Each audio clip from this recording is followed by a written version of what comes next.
खुलुमबाय स्टुडिय'आव दं आं उदांस्रि मोसाहारि। तामुलपुर जिल्ला बिसानि बानजायनायाव भइस अफ बड'नि मेथाइ रोजाबनाय बादायलायनाया गाजा गोमजायै जानानै थांबाय।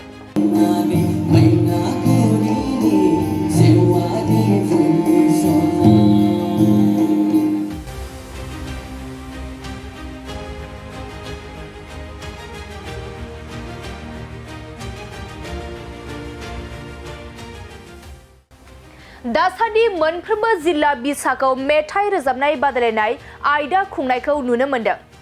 थिग बेबादिनो तामुलपुर जिल्ला बिसायाबो दिनै सानसेनि मेहेरगोनां हाबाफारिजों तामुलपुरनि दंफार रामेश्वरी लोखि मन्दिरनि नब्लाङाव भइस अफ बड'नि मेथाइ रोजाबनाय बादायलायनायखौ खुंफुंदों।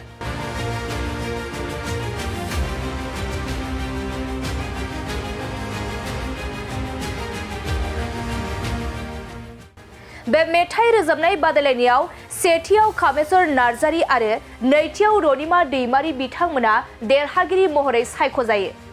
बेजों लोगोसेनो सुंद' सावथुन एबा शर्ट फिल्म बादायलायनायाव सांग्रां आरो फिथाइ सुंद' सावथुना सायख'जायो आरो मिउजिक भिडिअ एबा बर' एलबामाव अ आयै आरो आं दिनै बोदोर बावलिया सायख'जायो।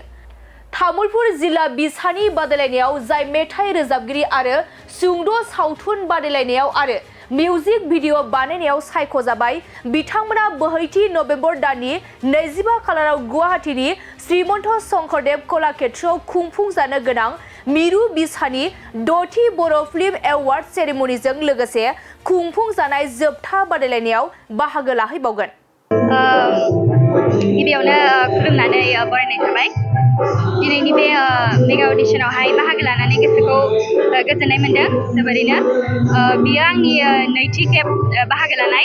थांनाय बोसोरावथ' खेबसे थाबाय 2022आवहायबो आङो बाहागो लादोंमोन आरो ओमफ्राय थार्ड प्राइज मोन्दोंमोन।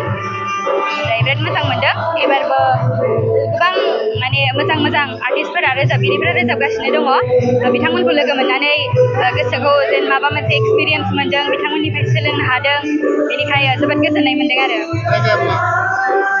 जायगायाथ' बियो आंनि गामिया बगाजुलिनिफ्राय फैदों आङो, बाथौगुरि। देरहागोनखौथ' रोखा बुंनो हाया, होमब्लाबो माने जेसेबां खनदों आंनि बेस्टखौनो होदों आरो आङो। ओमफ्राय होमबाबो गोबां गोरों आर्टिस्टफोर माने रोजाबगिरिफोर रोजाबगासिनो दङ, ओमफ्राय बुंनो हाथ'वा। जोबोद गोजोननाय मोन्दों गोसोखौहाय बाहागो लाफैनो मोननानै। मोजां नांदों, जोबोद मोजां नांदों। खुलुमबाय, आंनि मुङा रोनस्रि बसुमतारी। आं बगाजुलि हालामनि सिङाव थानाय 1 नं माइनावपारा गामिनिफ्राय फैदों। आं दिनै पार्टिसिपेट खालामनानै जोबोर मोजां मोन्दों। माने आं सेकेन्ड टाइम आरो एबारो, ओमफ्राय जोबोर मोजां मोन्दों। मोजाङानो जादों। आंनिखौबो आं मोजां जादों बायदि मोन्दों, नाथाय बिजिरगिरिफ्रासो मिथिगौ। बेखौथ' आं दा बुंनो हाला।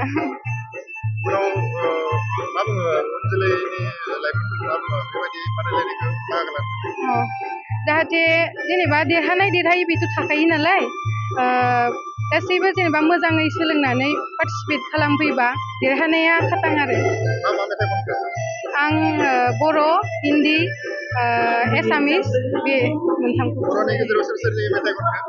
बर'नि गेजेराव आं नीलेश्वर ब्रह्म बिथांनि सल' खनबाय आरो सुलेखा बसुमतारी बिथांजोनि।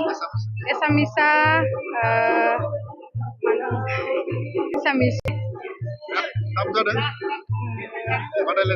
बादायलायनाया एसे जादों। नीलेश्वरनिखौ गोसोखांनाय जोबनायाव बावलाङा नोंनि गोसोनि दाहा दैमायाव आय' सोलो नोंनि गोसोआव गोसोनि दाहा दैमायाव। नंगौ, जोंहा फैबाय थानाय 25 नभेम्बराव गुवाहाटी कलाक्षेत्रआव मोनसे जोंनि फिल्म एवार्ड जागोन जोंनि आर्टिस्ट एसोसिएसनफोरनि। दा बिनि बेयाव जोङो मोनसे माबा लानाय जादों हाबाफारि भइस अफ बड'स होनना बुङो दा बेखौनो जोङो तामुलपुर डिस्ट्रिक्ट हिसाबैबो जोंनिफ्राय जोङो सानै रोजाबगिरि जोङो दैथायहरनांगौ बेनिखायनो दिनै जोङो मेगा अडिसन प्रग्राम खुंनाय जादों जोङो दिनै बे प्रग्रामा जोंना दाबो सोलिगासिनो दङ जोंनिफ्राय जोङो सानै सिलेक्ट खालामनानै हगारहरनाय जादों साबेसेसो बेयाव बाहागो लादों दा दिनैसिम दासिम आरो ओरैनो 10 जनसो जाबाय 10 जन ना 12 जन बिदि जाबाय आरो फैबाय थानाय समाव बेबायदि लागोन जोंथ' लाबाय थाखायो थांनाय बोसोरावबो लादो देग्लायबो जों सेन्ट्रेलनिफ्राय जि माने माबा फैयो अर्डार फैयो जों बेखौ फल' खालामनानै बे प्रग्राम खुंनाय जायो आरो बे बोसोराव साबसिन सिनेमा तामुलपुर जिल्लानिफ्राय ओंखारगोनखौ मिजिंथियो जोंथ' ओरैनो सर्ट मुभि दोङो मिउजिक भिडिअसफोरबो दोङो बेखौ जोंनिया जुरि बर्डआ नायगासिनो दङ जोंनिफ्राय जोङो सिलेक्ट खालामना हरनोसै बेयाव जों मोनो मोना बे उननि बाथ्रासै जोंथ' नाजादो जोङो सिगांनि खेबसेयावबो जों मोन्दोंमोन सर्ट मुभियाव जों मोनदो मिल्कि सवाइट नामा बेयाव मोनदो जों सर्ट मुभियाव बेयाव मोननो हादों जों तामुलपुरा फार्स्ट मोन्दोंमोन आरो फैबाय थानाय लाइमोनफोरखौ मा खावलायो फैबाय थानाय लाइमोनफोरखौ बेखौनो बुंनो बा जों बेखौनो नुबाय थादों दा जोंहा सिगाङाव जों जिहेतु माने जोंहा जितु माने बिसा गैयामोन बे समाव जोङो एसे आलाय सिलाय नुदोंमोन जाय जेरै हायो बेनो फिल्म खालामदोंमोन दाथ' जोंनिया मोनसे डिसिप्लिन माबायाव फैबाय लाइनाव फैबाय दा जोङो बुंनो थांबा बहुत डिसिप्लिन आरो दा जोङो बेनिखायनो जोङो जानला मानला जों देग्लायथ' नुबायानो जानला मानला जों रावखौबो माने फिल्म बानायनाय नुवाखै जायफोरा बानायदों माने मोनसे हेभि बाजेट लानानै मोनसे बेखौनो सर्स साननानै मोजाङै बानायखायो आरो बे जानला मानला आगोलाव जोङो 40-50 गाहाम माने फिल्म मोनसे माबायावनो सनावनो बा मोनसे मायथाइयावनो ओंखारनाय जों नुदोंमोन दा बेबायदि दा जाला आरो डिसिप्लिन जाबाय बेनिखायनो सानदों मा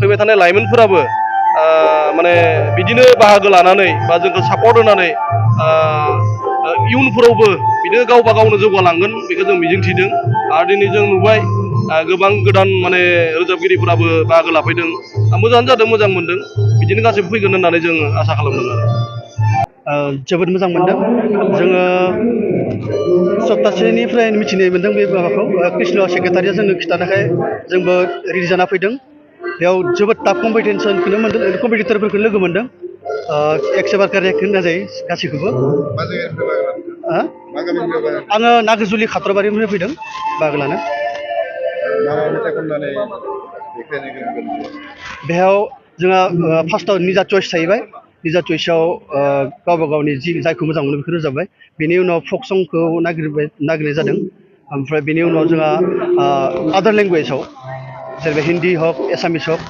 बर' हक एसामिस हक बादायलायना जोबोद मोजां मोनो टाफ कम्पिटिसन जोबोद टाफ रोखा देरहागोनखौ रोखा मोनो देरहागोन रोखा माने एक्सेबार कारेक्ट माने जायबो खात्रा रोजाबो दा बेखौ आङो दाथिके बुंनो हाया जे आंनो देरहागोन खिन्थु मोजां नांदों कम्पिटिसन खालामनानै थेंक इउ लाबाय थागोन जोबोद मोजां मोनदों निस्सय मानो होनोबा गोबां टेलेन्टेड माने एकदम साननो हनो गोरों मानसिफ्रानो बाहागो लादो माने जिफोर गानखौ खनोबाथाय माने मोनसे गोसोखौ बोनो हायो बेबायदि मेथाइखौ बुहुदानो खनदो आरोना दा बेनि गेजेराव आंबो सासे कन्टेनारि माने बादायगिरि आंबो आंनि गावनि रोंगौथिखौ देखायबाय नाथाय बेवहाय आंनिफ्रायबो नीलेश्वर देंखो बिदोंमोन बेखौ आं होनो हायासै स' आंना इयाव एसे माइनास पइन्ट दङ आरो जायखिजाया फैबाय थानाय समनि थाखाय आंबो एक्साइटेड आरो बिदिनो इयुनाव नाजालांबाय थागोन मोजां मेथाइ खननो दिनैनि बे बादायलायनायाव देरहागोनखौ रोखा मोनदों बिदि जेबो बुंनो हाया खारन गोबां टेलेन्टेड मानसि दङ बिदि जेबो बुंनो हाया दा रिजाल्ट आं बर' हिन्दीया जाबाय दोंसे आर'ज इसोरखौ आर'ज खालामनाय मेथाइ इखौ आं खनदो ओमफ्राय बर' ओमफ्राय असमिया दोंसे खनदो एसामिस बेखिनियानो